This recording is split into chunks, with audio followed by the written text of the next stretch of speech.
एक इंसान था, average looks, average job, average salary. दूसरा इंसान था, same background, same degree, same city, पर एक 5 साल में सीईओ बन गया, दूसरा अभी भी अपना पहचान ढूंढ रहा है। इनमें फर्क क्या था? सिर्फ एक बात, कम्युनिकेशन। सिर्फ एक ऐसा स्किल जो जिंदगी बदल दिया। तो आज हम बात करेंगे आर्ट ऑफ कम्युनिकेशन के बारे में।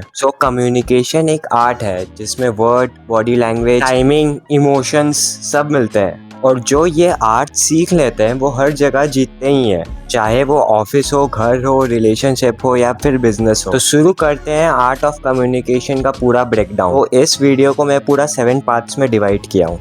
पहला पार्ट, वर्ड्स मैटर। एक रिसर्च हुआ था हार्वर्ड में, लोगों को 2 तरह का सेम रिक्वेस्ट दिया गया था। इसमें पहला रिक्वेस्ट में पूछा गया, मुझे ये काम करना है, प्लीज हेल्प करो। और दूसरे रिक्वेस्ट में पूछा गया था, मैं एक इम्पोर्टेंट प्रोजेक्ट पे काम कर रहा हूँ, तुम्हारा एक्सपर्टीज का सख्त जरूरत है, क्या तुम मुझे हेल्प कर सकते हो? और आपको जान के हैरानी होगा कि दूसरे रिक्वेस्ट में हेल्प मिलने के चांस पूरे 60% ज्यादा थे। Same request, different words, different result. Word choose करो केयरफुली। प्रॉब्लम मत बोलो, चैलेंज बोलो, नहीं कर सकते मत बोलो, इस तरह कर सकते हैं बोलो। हर एक वर्ड्स अपना एक एनर्जी कैरी करता है। Positive words, positive response. अब बात करते हैं दूसरे पार्ट के बारे में, जिसका टाइटल है listening is a super power. हम सब बोलना चाहते हैं, हम सब अपना बात सुनवाना चाहते हैं, पर सुनना वो कोई नहीं चाहता। एक स्टडी में पाया गया है कि एवरेज इंसान सिर्फ 25% सुनता है जो बोला जाता है उसमें से। बाकी के 75% लिसनिंग टाइम वो अपना जवाब सोच रहा होता है, और यही प्रॉब्लम है। और इसलिए हम सीखते हैं एक्टिव लिसनिंग। लेकिन एक्टिव लिसनिंग होता क्या है? तो सबसे पहला रूल है एक्टिव लिसनिंग का, कि आई कांटेक्ट रखो। फोन मत देखो जब कोई आपसे बात करे, वो इंसान फील करे कि ये मुझे सीरियसली ले रहा है। दूसरा, इंटरप्ट मत करो, दूसरे बंदे बात खत्म करे तब बोलो, बीच में बोलना डिसरिस्पेक्ट का साइन है। और तीसरा, पैराफ्रेज करो। अगर कोई तुमसे बात करते हुए बोले कि मैं चॉकलेट का ब्रांड बना रहा हूँ, तो तुम उसके बात खत्म होने के बाद बोलो, जो तुम ये चॉकलेट का ब्रांड बना रहे हो यहीं से अपना बात चालू रखो। इससे दूसरे बंदे को लगेगा कि आप उनका बात सुन रहे हो। हमेशा याद रखो, जो सुनना जानता है वो समझना जानता है, और जो समझना जानता है वो सॉल्व करना जानता है, और जो सॉल्व करना जानता है वो लीड करना जानता है। तो अब बात करते हैं तीसरे पार्ट के बारे में, जिसका टाइटल है बॉडी लैंग्वेज। एक फेमस रिसर्च के मुताबिक कम्युनिकेशन में सिर्फ 7% वर्ड्स होते हैं, 38% टोन ऑफ वॉइस और 55% बॉडी लैंग्वेज। 55% मतलब तुम्हारे वर्ड से ज़्यादा तुम्हारा बॉडी बोल रहा होता है। तो हमें बॉडी लैंग्वेज इंप्रूव करने के लिए क्या करना चाहिए? पहला, पोस्टर सही करो, सीधा बैठो, झुके हुए मत रहो। कॉन्फिडेंट पोस्टर कॉन्फिडेंट वाइब देता है। दूसरा, आई कांटेक्ट, आंखों में देख के बात करो, नीचे मत देखो, इधर उधर मत देखो। आई कांटेक्ट ट्रस्ट बनाता है। तीसरा, एक्सप्रेशन, बात करते वक्त एक्सप्रेशन यूज करो। एक्सप्रेशन लेस फेस बोरिंग लगता है, एंगेजमेंट दिखता नहीं है। चौथा, कभी अपने हाथ को बंद मत रखो, ओपन गेस्चर यूज करो। क्लोज बॉडी लैंग्वेज डिफेंसिव लगता है। ये सब चीज तुम एक बार एक्सपेरिमेंट करो, तुम्हें फर्क खुद दिखेगा। अब बात करते हैं पार्ट 4 के बारे में, जिसका टाइटल है क्लैरिटी। बहुत लोग कंफ्यूज करते हैं, ज्यादा बोलना मतलब बेटर कम्युनिकेशन। बिल्कुल गलत।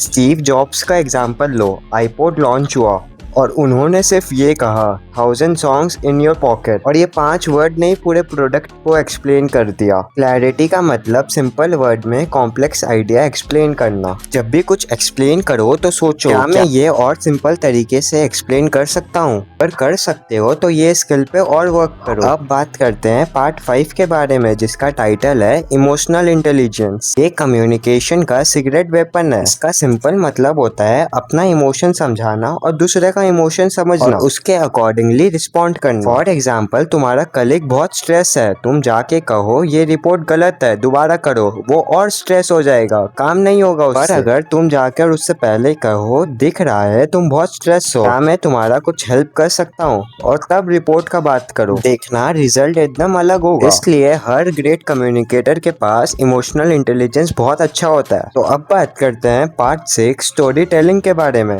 डाटा लोगों को कन्विंस करता है, स्टोरीज लोगों को मूव करवाता है। फॉर एग्जाम्पल, अगर मैं बोलूँ इंडिया में 19 करोड़ लोग रात को भूखे सोते हैं, तुम सुनोगे पर शायद भूल जाओगे। और अगर मैं कहूँ रामू 8 साल का है, रोज स्कूल जाता है, घर में सिर्फ एक वक्त का खाना होता है, रात को नींद नहीं आ पाता पेट की वजह से, पर सुबह फिर स्कूल जाता है, क्योंकि टीचर ने कहा है पढ़ोगे तो जिंदगी बदलेगा। अब तुम्हें ये वर्ड्स ज्यादा फील हुआ। यही है स्टोरी टेलिंग का पावर। जब भी कोई पॉइंट एक्सप्लेन करो एक स्टोरी के साथ में करो, जिससे डाटा और स्टोरी का अनस्टॉपेबल कॉम्बिनेशन बनता है। सातवां और सबसे इम्पोर्टेंट पार्ट, कॉन्फिडेंस। कम्युनिकेशन में कॉन्फिडेंस सब कुछ है। यहाँ पर लोग अक्सर मार खाते हैं। वो कॉन्फिडेंट दिखने के चक्कर में कभी कभी एरोगेंट हो जाते हैं। कॉन्फिडेंस का मतलब होता है अपने बात पे यकीन रखना। क्वाइटली भी कॉन्फिडेंट हो सकते हो, सॉफ्टली भी कॉन्फिडेंट हो सकते हो। यहीं पर होता है 7 पॉइंट्स खत्म। कम्युनिकेशन एक स्किल है। स्किल मतलब सीखा जा सकता है। कोई बॉर्न कम्युनिकेटर नहीं होता, सब प्रैक्टिस से बनता है। आज से एक काम करो, इन 7 पॉइंट में से एक पॉइंट चुनो, सिर्फ एक,